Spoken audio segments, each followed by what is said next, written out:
We are diving straight into a 100-year-old academic puzzle today, one that has absolutely baffled elite code breakers and master linguists for generations. We're talking about the Voynich Manuscript, strictly known in academic circles as MS-408. For over a century, the text inside this book has been entirely impenetrable. But what if we've been looking at this enigma through the wrong lens the entire time? What if the solution isn't about finding the right alphabet, but actually finding the right geometry? Here is exactly what we're covering today. First, the mystery of MS-408. Second, the geometric bridge. Third, the projection onto historical shorthand. Fourth, understanding symbols as complex concepts. And finally, a brand new research hypothesis. All right, Section 1.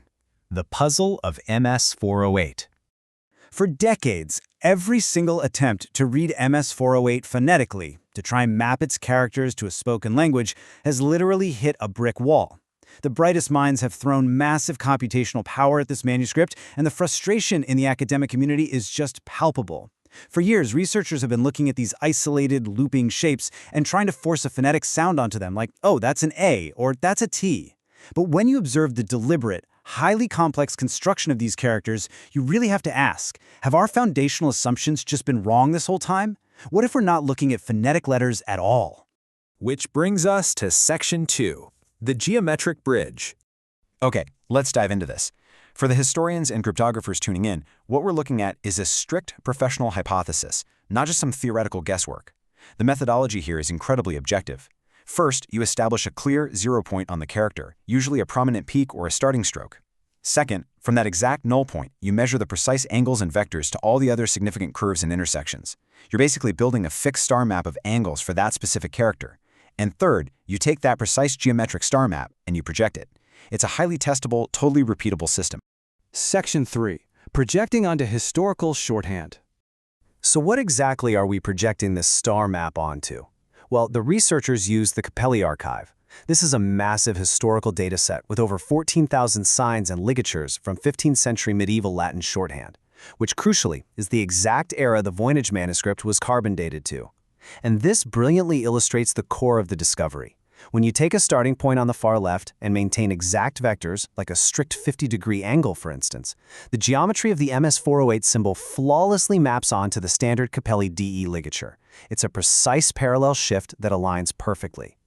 It really all boils down to one powerful idea. No speculation, pure geometry. In cryptography, speculation almost always leads to confirmation bias. But angles, vectors, precise parallel shifts, that is objective, quantifiable data. By proving the historical script actually aligns with historical geometry, the Fontana-Luth method strips away all the guesswork and grounds the analysis entirely in hard math. Moving on to Section 4, Symbols as Complex Concepts. So, if the hard math proves that these symbols map to complex historical shorthands, we have to completely rethink the linguistic structure of the entire manuscript. We're graduating from simple letters to complex conceptual frameworks. To wrap your head around this, think about Chinese script for a second. There's one level that tells you what is said, the phonetic pronunciation. But there's a secondary, deeper level that dictates how it should be thought, the actual concept embedded right there in the character itself. The Fontana-Luth method suggests MS-408 operates exactly like that. One single complex sign, built with precise geometry, dictates an entire thought structure. And this framework is actually deeply grounded in established history. The idea of encoding divine order into a script has been around for millennia through sacred geometry. We see it in Leonardo da Vinci's use of the golden ratio. We see it in Asian mandalas and yantras, which act as geometric maps of the cosmos. We even see it in the incredibly precise architecture of Gothic cathedrals. In all of these traditions, geometry and symbols aren't just transmitting basic information. They are complex mirrors of divine creation. Section 5. A new research hypothesis. What we're arriving at here isn't some mystical conspiracy theory. It's a serious, structured, and highly testable professional hypothesis that is ready for rigorous peer review. The big takeaway is that MS-408 probably isn't a simple journal written in a swapped-out alphabet. It's much more likely an encyclopedia of divine order, a book where the geometry of a single sign acts as a key, opening up a massive field of applied knowledge. Once you understand the angles and the historical shorthand they project onto, you unlock the broader concept. So, I'm going to leave you with this rather provocative thought. Are we finally on the verge of a totally new understanding of the world's most mysterious book?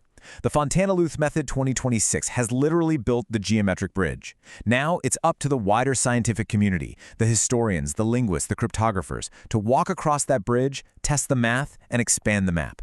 Thanks so much for joining us for this deep dive, and remember to always keep questioning the established angles.